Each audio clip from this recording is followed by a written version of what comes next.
কলকাতার Minerva theatre হলে বুধবার 27 সেপ্টেম্বর অনুষ্ঠিত হল নবাঙ্কুর নাট্যগোষ্ঠীর নাটক দেশদ্রোহী। অত্যন্ত দক্ষতার নাটক মঞ্চস্থ করে সকল নাট্যপ্রেমীদের উপহার দিলেন নবাঙ্কুর মুখার্জি, পারালেন এবং অভিনেতা ও অভিনেত্রীরা। নাটকটির রচনা ও নির্দেশনায় শান্তনু চক্রবর্তী। এই কাহিনীতে একজন ইতিহাসের প্রাক্তন অধ্যাপক সুভাষ সরকার তার নিজের জমিতে একটি প্রাথমিক বিদ্যালয় গড়তে চান, কিন্তু কিছু মৌলবাদী শক্তি বাধা দেয়। তারা চায় সেখানে তাদের মনোনীত বা বীর স্বাধীনতা সংগ্রামীর ভাস্কর মূর্তি স্থাপন করতে, যে কিনা ব্রিটিশদের মুচলেকা দিয়ে সেলুলার জেল থেকে ছাড়া পেয়েছিল। সুভাষ সরকার সব তথ্য সামনে আনেন, আর এতেই বেপরোয়া হয়ে ওঠে মৌলবাদীরা এবং তাকে বারবার আক্রমণ করে। এরপর সুভাষ সরকার কি বিদ্যালয় গড়তে পেরেছিলেন সব কিছু জানতে এবং প্রত্যেক অভিনেতার অসাধারণ অভিনয় দেখতে হলে শান্তনু চক্রবর্তীর নাটক দেশদ্রোহী দেখতে হবে। এই নাটক শুধুমাত্র পশ্চিমবঙ্গে না, সারা দেশে সবকটি জায়গায় মঞ্চস্থ হোক নাট্যপ্রেমীদের জন্য। নাটকটির রচনা যিনি করেছেন তিনি মঞ্চ ও আবহ পরিচালনা করেছেন। অভিনয়ে ছিলেন রূপেন ভট্টাচার্য, দেবজিৎ ব্যানার্জি, মহারাজ ব্যানার্জি, চন্দ্রিকা নন্দী, বিশ্বজিৎ মণ্ডল, অনন্য, আদ্রিতা, সুমন, শঙ্খনাথ, বিশ্বজিৎ, মৈনাক এবং শ্রেষ্ঠা। আলো বাবলু সরকার। কলকাতা থেকে বনি সিংহের রিপোর্ট, বঙ্গ সংবাদ। সেই স্বাধীনতা আন্দোলনের সময় থেকেই তো সেই অরাজকতার বিরুদ্ধে নানানভাবে বিপ্লবীরা তাদের নিজেদের ভাষায় তাদের প্রতিবাদের স্বর বজায় রেখেছিল, এখনও হচ্ছে, নানানভাবে প্রতিবাদ চলছে। মুশকিল হচ্ছে যে আমাদের রাজনীতির প্রেক্ষাপটটা খুব পাল্টে গেছে। আগের সঙ্গে আজকের সময়টাকে যদি আমরা তুলনা করি, পুরোটাই গুলিয়ে দেওয়ার একটা রাজনীতি চলছে।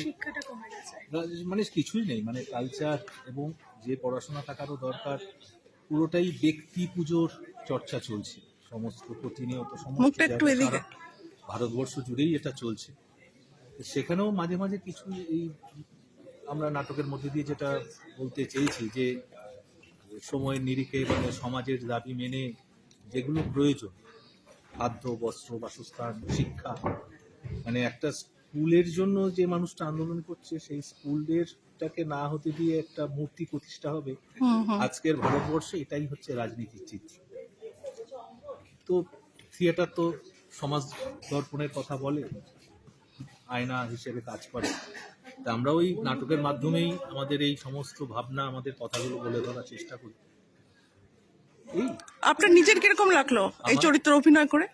আমি চেষ্টা করেছি আমার এই চরিত্রের একটা সম্পূর্ণ একটু অন্য ধরনের চরিত্র করে আমি নিজেকে বেশ আনন্দই পেয়েছি, ভালো লেগেছে। এরকম একটা প্রতিবাদী চরিত্র করার সুযোগ করে দিয়েছে আমাকে। আমি মূলত রাসবিহারী শৈলশিক্ষা ক্লাসে এখানে অতিথি শিল্পী হিসেবেই আমাকে এখানে আমন্ত্রণ দেয়। আমরা খুব অস্থির সময়ের মধ্যে দিয়ে যাচ্ছি, এটা তো বলা বাহুল্য। এবং আমাদের দেশে অদ্ভুত ব্যাপার যে একজন নেতা জীবিত থাকতে তার মূর্তি বসছে একটা বিশাল পয়সা খরচ করে। আমাদের সেটা দেখতে হয়, আমরা চুপ থাকি, কিন্তু আমাদের থিয়েটারের মানুষ তো চুপ করে থাকতে পারি না। আমরা মঞ্চে যতটুকু বলার ততটুকু বলি।